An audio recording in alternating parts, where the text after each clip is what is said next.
If you think that the only way to break into the real estate industry and to start making money selling is by getting licensed, becoming an agent, and going down the traditional path, then you're about to waste a lot of time. And I say that from someone who's seen behind the curtain. Don't get me wrong, I love real estate. I've bought and sold multiple properties. I've profited from owning over 10 units, and I know multiple six figure agents. But in this video, I'm going to break down the common mistakes that people make getting into the real estate space for the first time, because I hate seeing people waste years going down the wrong path. So let's go ahead and dive in. First off, I want to just step back and like really zoom out on the real estate industry as a whole, like what the objective is of real estate, because this is a lot of times what people don't understand when they're new to the space and they're trying to get into the space for the first time. Is real estate really has two objectives, right? People use real estate for two reasons. One is to make income, and two is to preserve and grow wealth, right? But those are two very different things. So, real estate, you can make income, you can grow wealth. Making income is like basically doing sales, right? You're either selling houses, you're selling some type of real estate related products, whatever, right? Wealth building is being an investor where you're growing and you're preserving the wealth that you have, right? But if you don't have wealth, then just take that out of the equation and like don't focus on trying to build and like become a real estate investor. If you're just, if you're starting out, if you don't have wealth to grow, it's like you're only really looking at sales, right? Some type of selling real estate. But the common misconception that people think of is like when they think of real estate, all they think of is like becoming a real estate agent because that's all they know, right? They think, oh, like, when you go to buy a house, you get a real estate agent, and like that's what real estate is. When really that's just a small function of real estate, right? There's so many. Real estate is a massive industry, and it's not just buying and selling homes, to consumers, right? To people that want to buy a home. As an example, you know, there's the BRRRR method, right? The long term buy, rehab, renovate, rent, refinance, right? Where people are actually getting a property, they're keeping it long term. You have wholesaling, which is getting a property under contract and then flipping that contract and having somebody else buy that, right? There's fix and flips, which is like people buying houses, fixing it up and then selling it for a higher price, turning deals over quickly. And then you have traditional real estate agents, right, who are buying and selling like homes to individuals. Then you have like corporate or like industrial real estate where it's more like business complexes or apartment complexes, multifamily. So there's tons of different aspects to real estate. And if you're just thinking about like, okay, how do I become a real estate agent? You don't need a license. You don't need to become a real estate agent to get into most of the best opportunities in real estate, right? Now, I will break down for you the pros and cons of being a real estate agent from my perspective of seeing, I have a close family member who's a six-figure real estate earner. I have friends and close people that I know that are, in the trenches doing this, have been doing this for years. So you can 100% become a traditional real estate agent and sell homes, like if that's what you want to do. But there's definitely some pros and cons to that. And I want to break down for you the things that people oftentimes miss when they're going to become a real estate agent. And then also some other examples and like potentially easier or better paths depending on your goal. Does that make sense? If you're tracking with me, drop a like down below. So first off, remember, high level real estate has two functions. You're either trying to make money with real estate, which is selling some type of real estate product, which could be houses, could be money, could be software. I'll break those down below. So that's sales, making money as a sales rep, selling a real estate function, something in real estate, in the real estate agency, or you're trying to preserve or grow wealth as a real estate investor, which is taking a chunk of money that you have, putting it into real estate and trying to grow that that money. So just know where you're at. If you're just starting out, you're probably only looking at option one, which is how can I sell something in real estate to generate income? Now, the good thing of this is if you're selling something in real estate and you also want to become an investor down the road, which is totally normal. Like that's where I started out as well.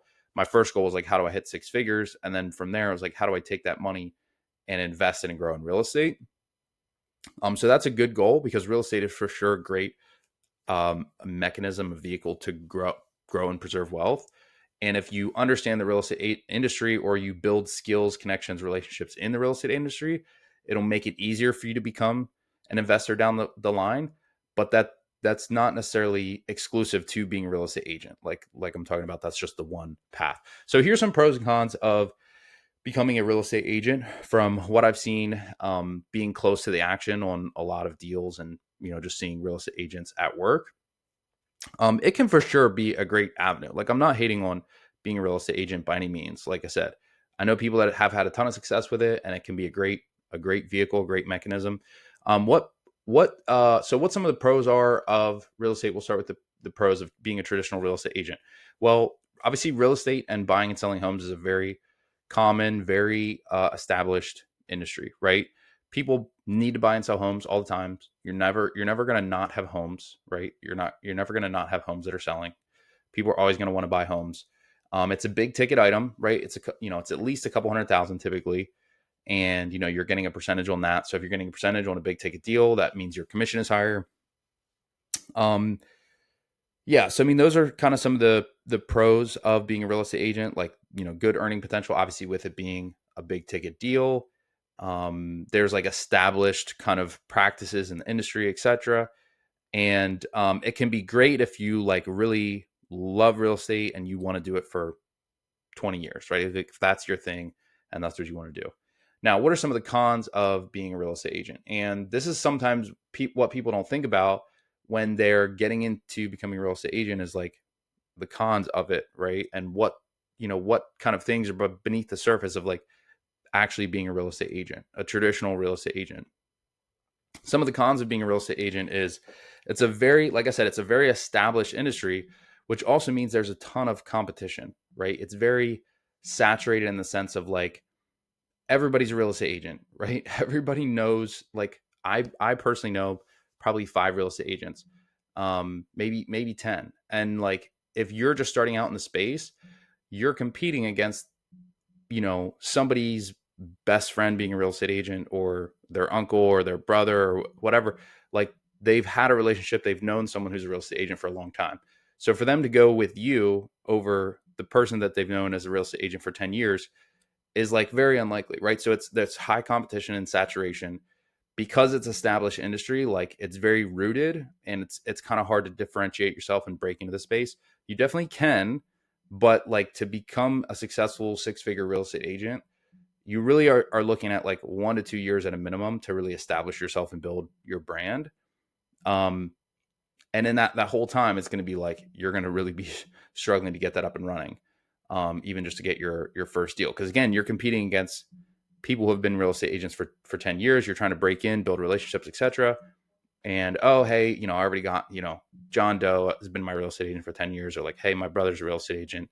One of my friends is a real estate agent, whatever. Like, that's what you're competing against. So you only want to become a real estate agent and like go the traditional route, getting a license and building a brand, doing all that stuff. If you're like, I'm in love with, real estate, and I want to be a real estate agent for like 5 years, 10 years, 20 years, because that's when it's worth it. And that's when it makes sense, is the long term, right? When you build a brand and people know you as that guy of like, oh, hey, this guy is my go-to, right? John is my go-to real estate guy, and that they know you as the real estate guy. And then when they go to sell a property, they call you, and it's like you have that recurring business, you have those long-term relationships. But again, that's a long-term thing, right? So you just have to know, like, hey, if you're going down that route, this isn't like, oh, 6 months I'm going to be making all this money in real estate. It's like you really have to build that and establish that long term, and just know if you're going down that path, you have to be committed to that. One of the other cons of real estate, we talked about the saturation. We talked about the long time to kind of break into it. Because it's a very established industry, there's certain like regulations and rules and things you have to abide by.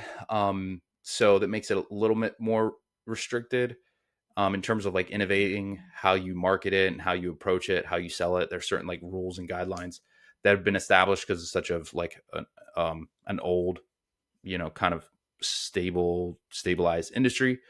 The other aspect of being a real estate agent that's I would consider a con, or that a lot of people don't think about, is the lifestyle of being a real estate agent. Because when you're a real estate agent, especially if you're doing, if you're doing consumer homes, you're always going to be working weekends, evenings, etc. when people are off work, right? And there's other sales roles that are like that. So like, if you're in a certain industry that's kind of the norm, you just kind of have to optimize around that. But it's like, as a real estate agent, um, one, it's in person. So, you can't really sell homes from home or whatever, right? Most of the time, um, it's a, it's in person, right? People want to see the house. So you're doing walkthroughs, you're doing tours, you're doing open houses, all the stuff, where you actually have to be there present at the property. So you're driving around a lot, you're, on the road, or you're away from home, whatever. So that's one thing to think about lifestyle wise. And then the other thing is like weekends and evenings, right? So people are available to look at homes and buy homes and sign deals when they're not working, right? And most people are working 9 to 5. So that means you're working 5 to 10, right? Or whatever. Especially if it's like you're selling to a couple, it's like the chance of them both being off work during the day, pretty low. So like you're mostly going to be signing deals, doing conversations, etc. evenings, and then also weekends when people have off, right? So again, that's just something to think about, is the lifestyle of a real estate agent. Are you okay with that? Is that something you want to be doing long term?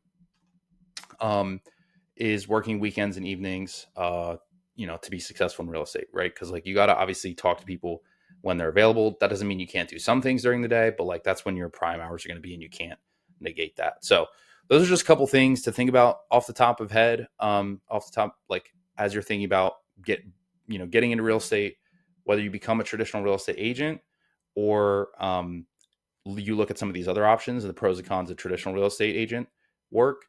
I want to give you 5 examples though of real estate adjacent services and products that you can sell, so that you can make money, you can grow income by selling, doing real estate sales without having to get your traditional license. And if you want to get your traditional license, you for sure still can. But you really want to like pick a lane and stick with it long term as much as possible, so that again you can kind of brand yourself and people know you as the go-to guy or gal for this specific product.